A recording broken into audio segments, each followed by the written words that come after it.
Welcome to your Daily Detroit for Friday, June 28th, 2019. I'm Jer Stays.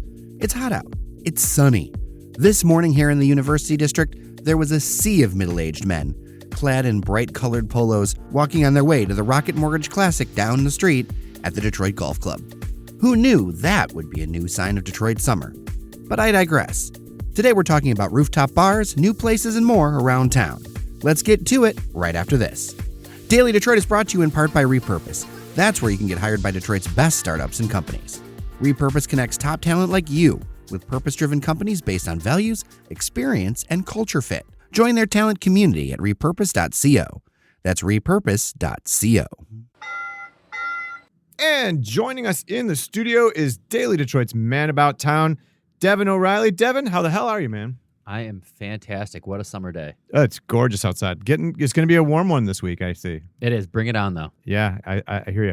Also joining us is Daily Detroit's, we're still struggling with our snappy name for you, Randy, but you're kind of like our budding food critic for Daily Detroit. Sure. Randy Walker. Happy to be back. Hey! All right, guys. Got a full slate of new restaurants, bars, things like that, fun places to go to kind of tick off here. Devon, we are starting with Capper & Capper, which is a new pop-up in the David Whitney building. Tell us about that. Yes. So what I like to do with all these is first I want you to picture where we're talking about. So we're in the David Whitney building, and there's a really great, huge space. Right off of Grand Circus Park. Right off of Grand Circus Park. There's a huge space right along Woodward that kind of really isn't anything. It's been white boxed, essentially. So if you're walking down Woodward, you probably don't notice anything there. So the powers that be decided that needed to be an awesome pop-up. That was waiting to be a bar because the foot traffic there is great. And for the summer, it needed to be something. And so Capper & Capper was born.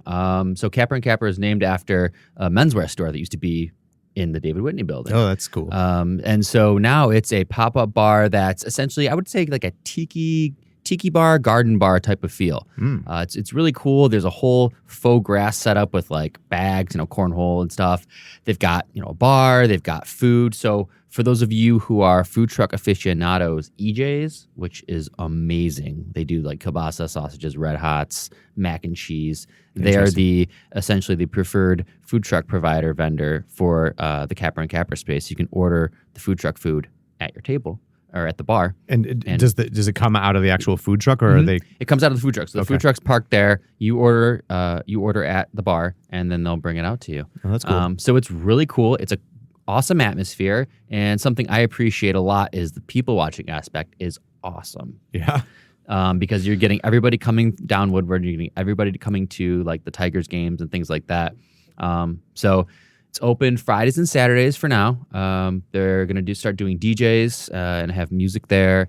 And so it'll be a really cool spot for the summer. Nice. And how is that what they're intending to? Are they doing this through the summer? Have they said how long this is going to last? This will at least stick around through the summer. It's a great summer concept. Once you go there and you kind of see the vibe, like I said, kind of tiki garden bar, it fits perfectly, kind of hanging out, feeling like you're outdoors, but being in the comfortable indoors, air conditioned on a day like this would be nice. So you're in the air conditioned indoors, but you feel like you're outdoors, and you can get some great drinks and eat some great food, listen to music, and do some good people watching. I was a big fan of this place when I stopped by for a little bit. Actually ran into you the other day. Wandered in there, literally. You wandered in and look who was there. Me. Exactly. It was really well executed. I went to a book release party a couple of weeks before this pop-up happened. And what I thought to myself was, man, this place has so much potential, and it surprised me that it has stayed empty for so long in the bottom of what is really one of Detroit's best lobbies. Like the David Whitney building, literally. Now, I'm not trying to knock the WXYZ bar that's there, but it's your standard hotel bar. Nothing special. Right. Whereas Capper & Capper, I really like the technique that they took to it and the care, even though it's a pop-up. And it creates a situation where you can kind of have like a drinking loop with that. You've got Cornerstone nearby.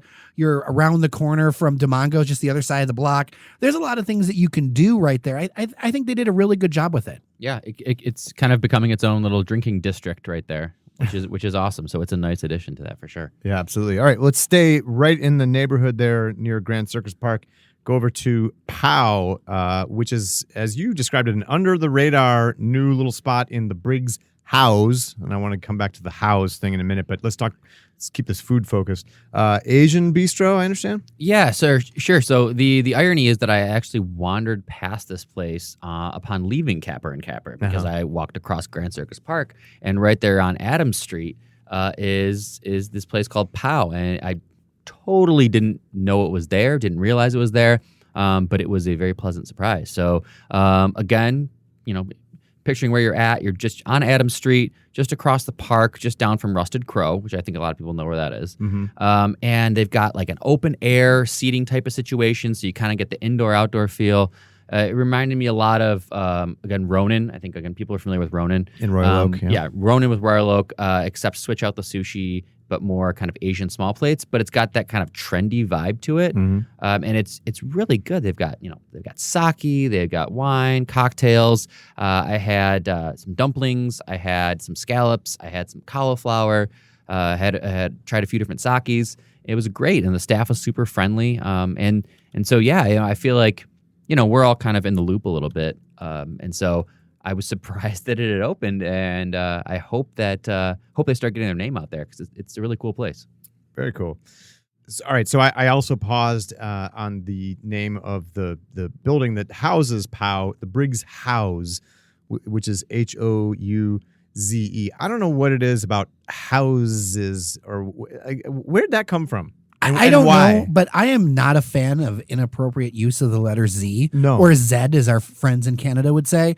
I get it. Maybe it's trying to like set themselves apart, but I just don't like Z's in general, like cuts or house or beers. I just don't dig the Z. Well, it's sort of like when people use K's in place of C's, like KOA campground or things like that. I mean, it's just like, I couldn't say, hey, come over to my house to anyone with a straight face. Well, exactly. I think you can't really say the names of those places without like some kind of tint of sarcasm, right? Because of the way you're saying it. Aren't there multiple houses? Yeah, that's their brand. There's Philip House that I think opened recently. There's Briggs House. There's one on the boulevard, that Regis House, and then Gabriel House. I mean, it just sounds like they're trying too hard. I'm sorry. I feel like we're about to like set off like a hot track at the club with a house. Yeah. Welcome to the house. Yeah. All right. Well, so anyway, let's move down into Greektown, or as maybe the neighborhood that formerly known as Greektown, as it should be, but new rooftop bar coming, and it's called Delmar. Anyone, raise your hand. Delmar.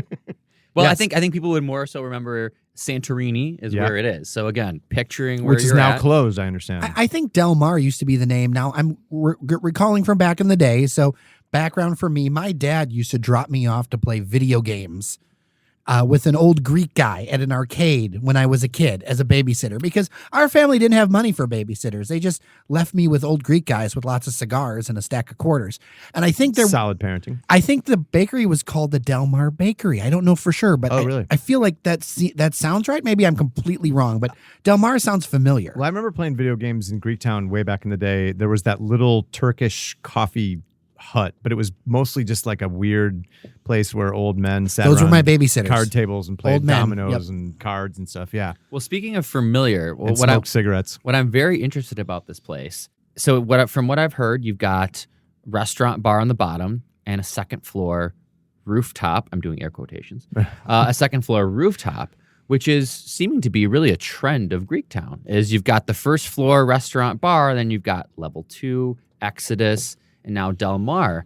And I'm wondering, how are they going to differentiate themselves from their second floor neighbors? Well, do they need to, though? Because, I mean, is there enough to go around? Right. I mean, everybody loves open air dining, al fresco drinking and everything. But a lot of the places in the belt over there down the street there in that belt alley, they're all owned by the same folks. They're all different concepts.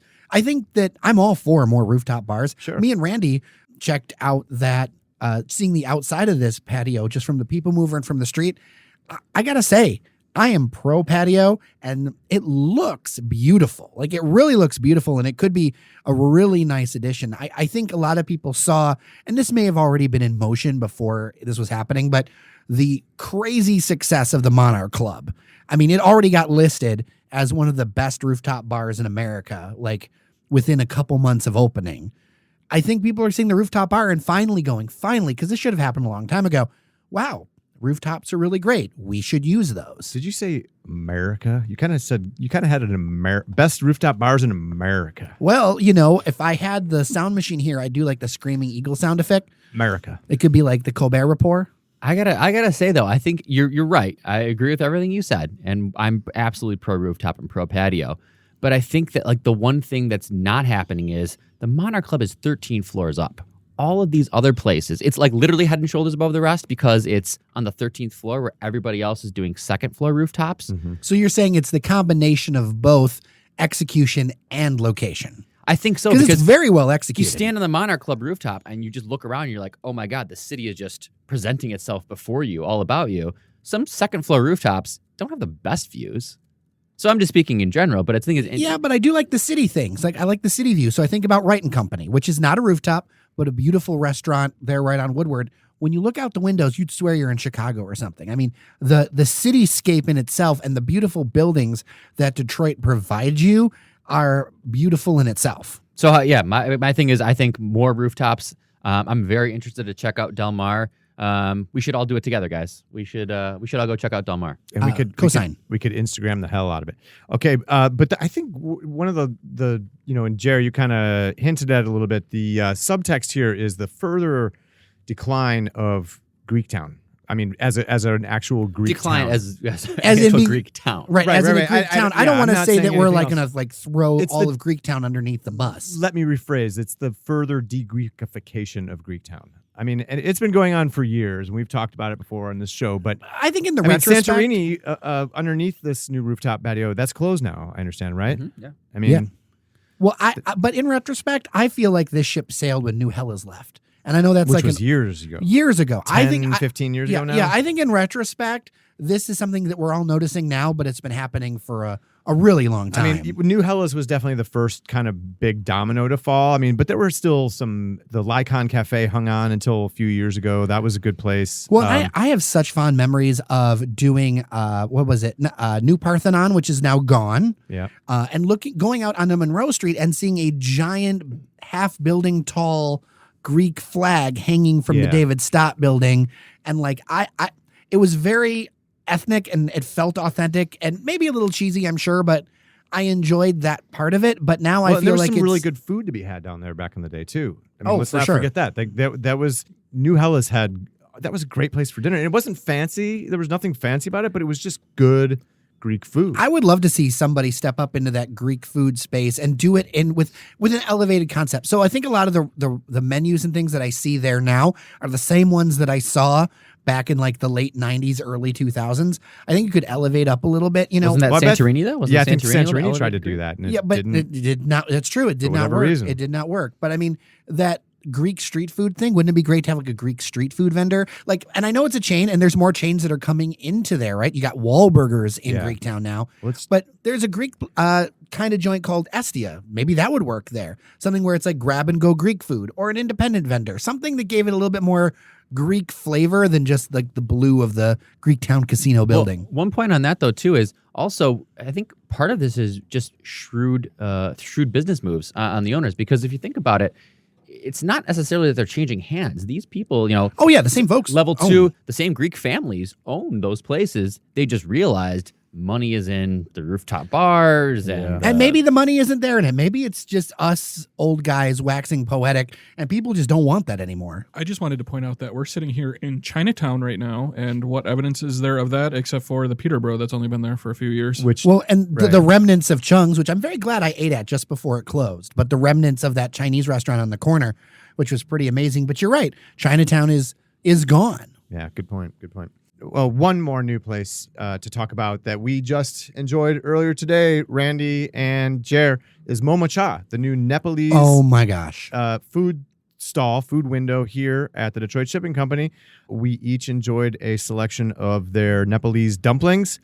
They offer chicken, pork, and vegetarian. What'd you guys think? They're great. You can get them 3 ways. You can get them steamed, you can get them pan fried, or you can get them deep fried. Yeah, and I think you tried the deep fried ones. I had deep fried and pan fried. Yeah, I think we got one of each kind, Jared. One of each of the fillings, and then they were all pan-fried. And but I've tried the different other kinds. I like the pan-fried better, but that's just preference. Yeah, it's it's a all nice chewy texture. Yeah. Yeah, I really liked them. I thought the texture of the dumpling was fantastic. The fillings were great. I actually, maybe I'm a little biased here, but I actually thought that the vegetarian was the best. It was kind of a Filling-wise, I would agree with you. yeah, it was kind of like it reminded me of an Indian, like a samosa filling type.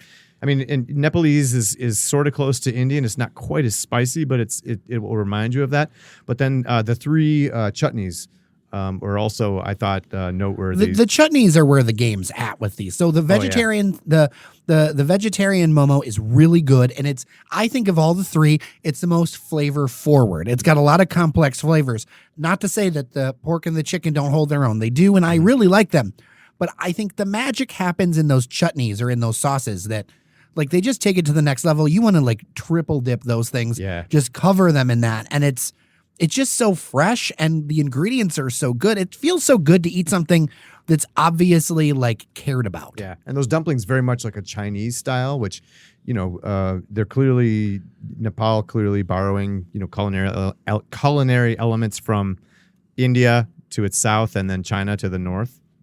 Kind of interesting. But, high marks from me. Although, Randy, I don't think you were so big on the fries. The fries were undercooked. And we'll explain how they treat those. I ordered the French fry chaat, which was French fries topped with various sauces. They had the mint cilantro chutney, which was delicious, and some other sauces and ingredients on top.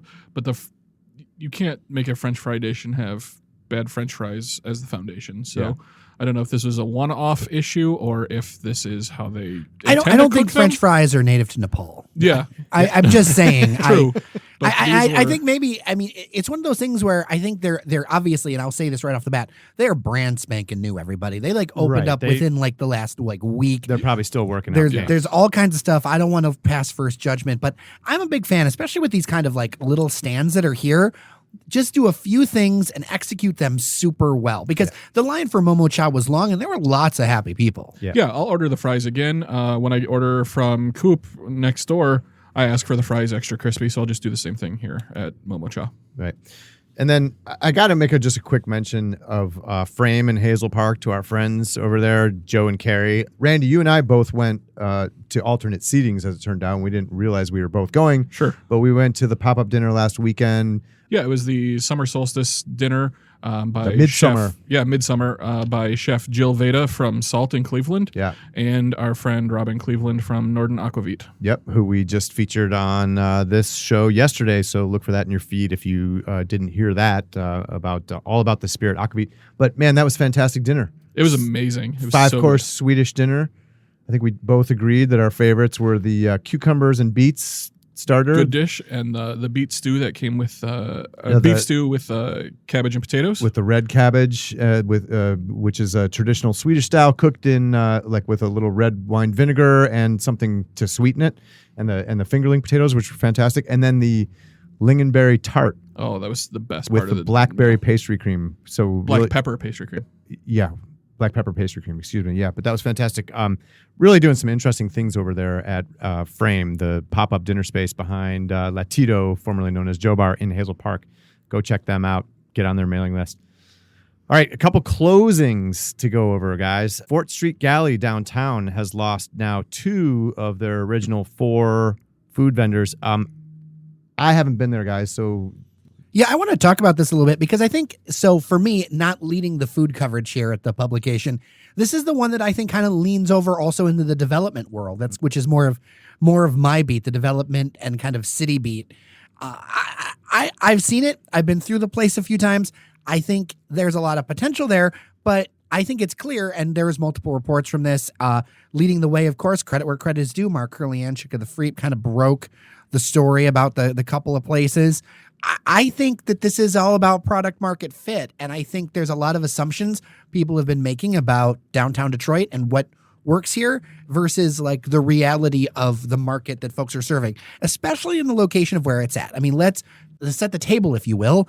It's right in that financial district that's all office buildings right there in the former Federal Reserve building. Which on paper should be great because you've got a captive audience there. You have a captive audience, but what is that captive audience? They are office people. And They are people who by and large commute in from the suburbs every day. right. And There's not much residential there at all. Right, and that's been the tenors that they've admitted. Like, we didn't realize that all these people tend to like just get in their cars and go home. Does nobody stick around though? Yeah, well, nobody. I mean, well, that's one of the things that you learn. So I think they could have done. I think there are pockets in Detroit where people do stick around and go to, But but there are dead zones too. But you still have to be a destination. So there's one of two ways I think in Detroit. It's either, especially downtown. We're going to talk about the core of downtown right now because I think things change when you're out and where I stay in the University District and things like that. I think downtown it's either you've got two main groups. You've got your office workers. And then you've got your destination goers, your visitors, your suburban tourists. The residents in between, I mean, roughly, just to give you guys an idea, I think there are about the same, if not a little less people that live in downtown Detroit than live in the city of Ferndale, and they make less money on average. So the residential audience actually isn't that big. It isn't that numerous to support these places. Right. So that might be just a few percentage points of your business. Most of your business are the corporate folks. During the day, they're very budget conscious. And then you've got, if you are a destination, can you set yourself up so that people get nice and go down on Friday or Saturday night as a dining experience? And the people who live downtown, the downtown residents I don't think, speaking as a downtown resident, don't think of Fort Street Galley as a place to go grab food because it's so hyper localized, and it's pricey comparatively. If I live in Capitol Park, and I want to grab food, I'm thinking of Saitai, I'm thinking of La Lanterna, I'm thinking of Etori, Cornerstone, Calexico. So there's so many places that are so much closer that there's a hyper localization where the financial district truly is kind of another neighborhood, another area. Well, it gets really quiet over there at night too. I mean, I for years have worked in those like office towers over there, and if you leave at any time after like 5:15, you can still fire a cannon down those streets. Well, let's not forget that until very recently, I mean, you talk to and you probably still do to a certain extent, if depending on who you're talking to. Business owners, bar and restaurant owners downtown will tell you that their business was very much tied to whether or not there was a sporting event or, entertainment, music. I think, like what I was saying earlier, I'm struck a lot of times when I walk through downtown that there are certain parts of downtown. We just covered Grand Circus Park. There's lots of going on over there. The area over near the Shinola Hotel and Brakeman and the Monarch Club and all that stuff is very vibrant now. Lots of street activity and everything. But the financial district, not so much. I mean, you go over toward like Beacon Park over near like the DTE Energy headquarters and stuff. It's very quiet. Right. Well, it's hard to walk between for a lot of these places. It's hard to walk between them because you've got so many surface parking lots. You've got things that don't really keep the urban fabric together. And let's not forget that the Fort Street Galley people said that parking. It is kind of tough to park down there. If you're somebody who doesn't want to walk very far, it is kind of in that corner. It can be a little difficult. The other thing I would say though too is if you're going to serve the corporate crowd, you have to be super fast because those guys, they have an hour or less, guys and gals. They have an hour or less, and that means the time that they come down from their office with their slow elevators over to your place, pick up something to eat it, and then go back. They are very time constrained. You've got to serve them in a very, very certain way. But there's also, I think, there is a culture among the kind of downtown office crowd too that not so much with like the Quicken, because it's a young crowd and they like to go out and about. But there is a culture, I think, in some of those places where people just don't tend to venture out much. They're old school and they stay at their desks or they stay inside the building. And yeah, I just started working downtown about 3 months ago, and it's hard to get people to go out for lunch. I mean, we met up for lunch at the old Shillelagh. Shout out to that spicy chicken sandwich. That was some great bar food.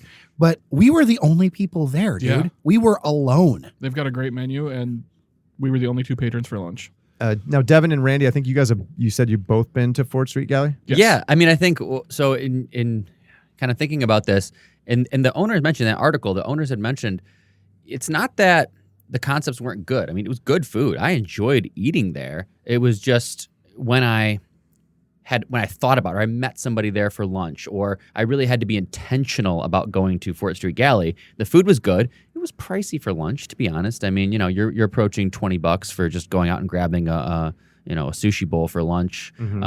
And so it was a little pricey. So I had to be intentional about going there, but the food was good. So I feel like there is hope in terms of those restaurants that closed wasn't because there was any bad quality of food. Yeah. All right, so the other closing that I wanted to touch on really quick, Izakaya Katsu, the Japanese pub over on Trumbull in Woodbridge. Where the hell was that? Is closing after about a half a year. Yeah, well, it's on. That's really the question. I had no idea where that is.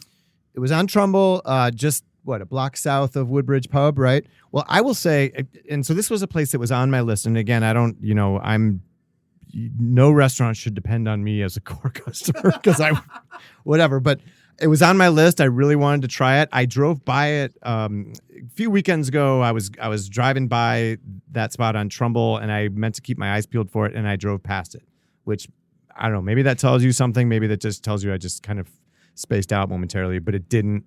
And I know that area and that block really well because I used to live over there, but I kind of blew by it and didn't really notice it. Yeah, points for effort. I really appreciate what they were going for in terms of the authenticity. I haven't been there, so full disclosure, but I had heard about it and I know people who had gone there, and they had the really low tables, Japanese style seating. You were encouraged to take your shoes off when you dine there, and I think, although that sounds really interesting, it also makes it less approachable. And so maybe we're not ready. My girlfriend and I were thinking about, let's go grab some food or whatever, for dinner.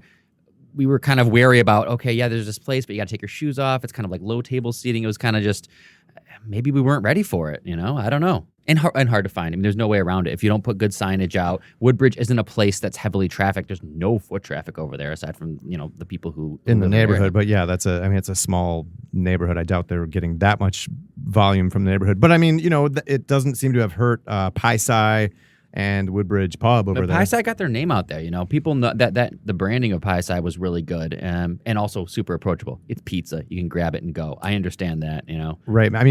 I wonder if maybe the combination of non-sushi Japanese food coupled with the taking your shoes off and sitting at these low tables, maybe that was a little maybe we're not quite at that level of sophistication here yet in Detroit. Or we certainly weren't ready for especially that. Especially in a Woodbridge. neighborhood setting, yeah. I think we've seen this a few different times, whether it's with Fort Street or a few other places. Like, marketing is actually really important. And I think there's a lot of places that don't necessarily put as much effort into buzz and marketing. Like you were talking about Frame.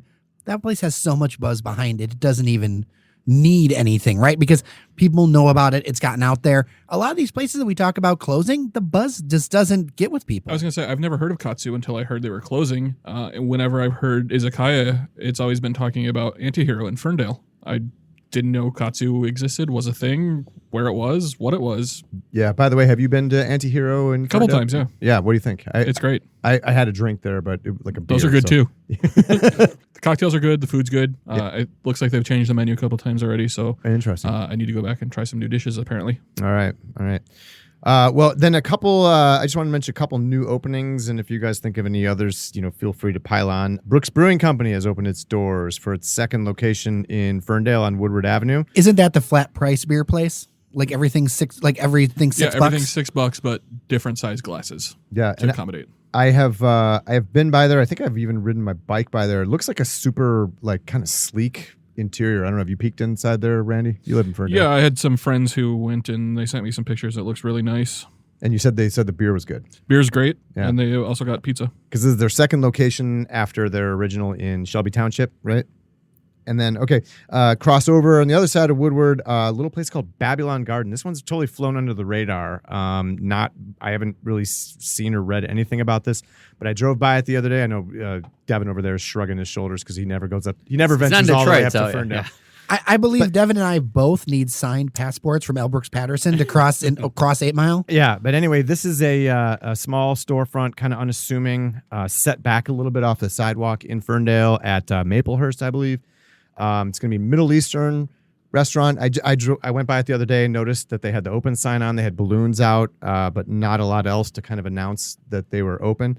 Anyway, I was on their Facebook page and I'm looking through and there's been some high marks for their falafel, and they've got a picture here for an organic mango smoothie, which looks really delicious. And so yeah, that might be worth something trying. But they'll be going up against the likes of Anita's Kitchen in Ferndale, which is high competition for them. That's very high competition. And they have a beer and wine license at Anita's too, so that's always a plus. Which is a rarity for any Middle Eastern eatery around town too. For sure. And a place something to recommend it. All right, well, that's going to do it for today's wrap up of all things food and drink around Detroit. And Devon O'Reilly, thanks so much for coming in. Good to see you, man. Yeah, can't wait until next time. I'm sure there'll be new places to talk about. Yeah, keep eating.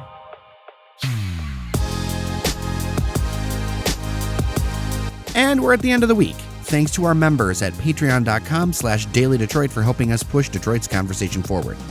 Also, of course, thanks to Sven Gustafson, Cheyenne Noserini, Randy Walker, Spirits Advisor Nuri Gojai, Bob and David Podcast Detroit, and of course, to you for listening.